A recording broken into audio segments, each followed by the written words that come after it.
pretty sure that this video is going to upset a couple of companies, but I really think it's important for you guys to know this stuff so you're not wasting your money.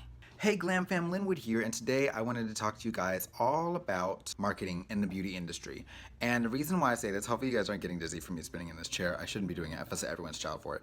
But the reason why I'm doing this video is because I feel like a lot of different people are going out and they're purchasing tons of products, things like that, when it's not really necessary considering what it is their hair needs. And it's creating a lot of product junkies simply because they just don't know any better. So I wanted to share with you guys some quick pointers on how to kind of navigate what you should and probably shouldn't be buying, or at least wait on to hear some reviews about before you purchase the product. And I mean some honest reviews. So one thing I've noticed throughout the years is usually if I hear something that has become a big deal online, things like that, you start seeing a lot of products coming up about it. By the way, if you guys notice, these are products that I use here in the salon. You guys can see some of my favorites are back here.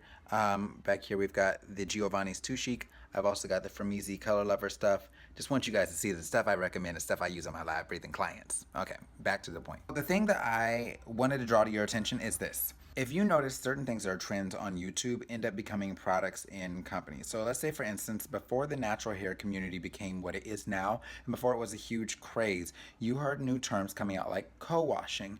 Prior to that, there was no product for a co-wash. The first co-washes that people were doing was literally with their conditioner that they were using.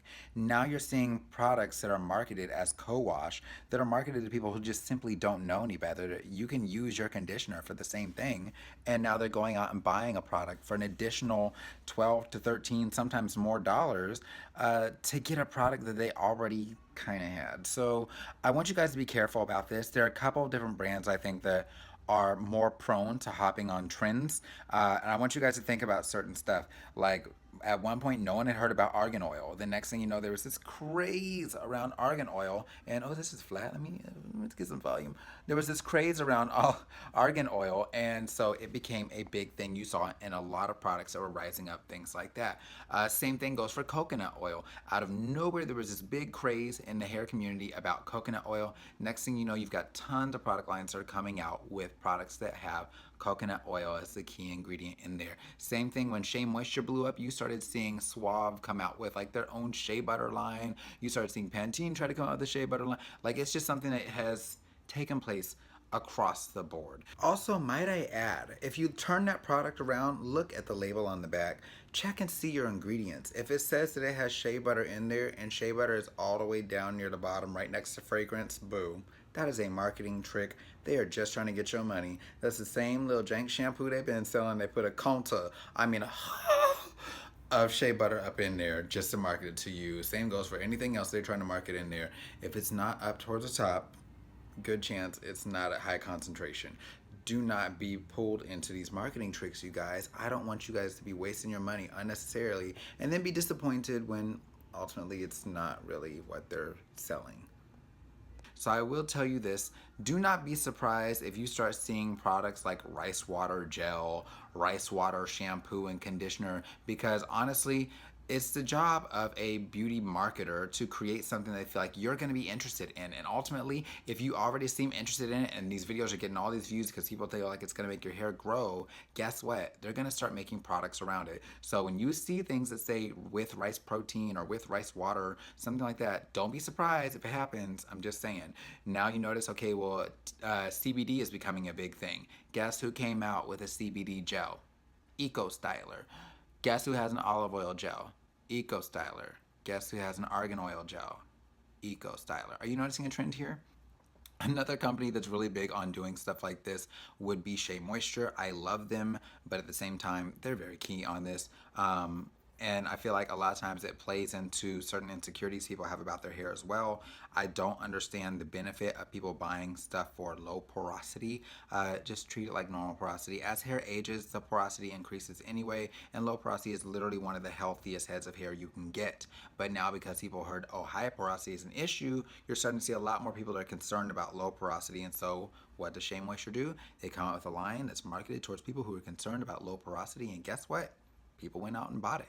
I don't think that it's absolutely necessary. Where were these low porosity people before? Now, if you're doing a chemical, yeah, you're going to need something that's a bit more aggressive for resistant hair. But for just shampoo, conditioning, and maintenance, like, honey, your hair is not that dirty that you need an aggressive shampoo to blast open your cuticles and get out dirt. If your cuticles are closed that tightly, the dirt's not up in there. It ain't up in that piece. How's the moisture escaping if the cuticles ain't opening? You see what I'm saying? Like, it's... I just need people to understand the job of a marketer is to get your money. And it's to convince you by any means necessary that you need to spend your money on that. So I would just say take things with a grain of salt when you see something that is a brand new product that just happens to coincidentally be going with these different things that you're seeing. I don't know, I will say at one point it was olive oil, then coconut, then argan, then Moroccan oil. Think about it, there's literally products for all of these different things. How many oils do you need before you feel like, okay, you know what, this is good? So yeah, I hope that that's kind of helped to open some of your eyes. I feel like someone's going to think that I'm like a conspiracy theorist or something like that, but I just don't want to see you guys waste your money on things that aren't really necessary. So I would just say filter it through the lens of common sense. And if it seems like you're seeing it all of a sudden out of nowhere, do a little research.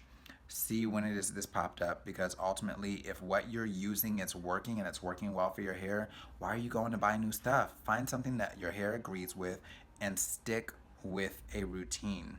I see so many people that are not seeing growth because they're so busy trying a little bit of everything, and some stuff is great, other stuff is junk, and every time they try something junky, it's tearing up their hair. If you've got something that's working great, stop trying to search for better. You got somebody who's cooking and cleaning and taking care of business in the house, and you busy trying to find somebody else who's offering you that little bit.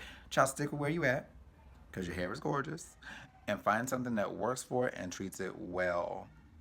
Stop chasing after stuff that is not going to give you everything that you imagined and have you wasting money, wasting time, and tearing up your hair in the meantime.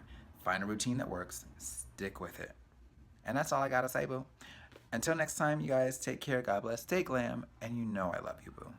Bye. Make sure to follow us on Instagram at GetGlamFam for more behind the scenes content. Posts from hair down to family posts like this one here with Zelina and myself, or even posts like this here with Allison and the girls in their little matching outfits. We have all sorts of stuff on there that you may actually love. Be sure to check us out.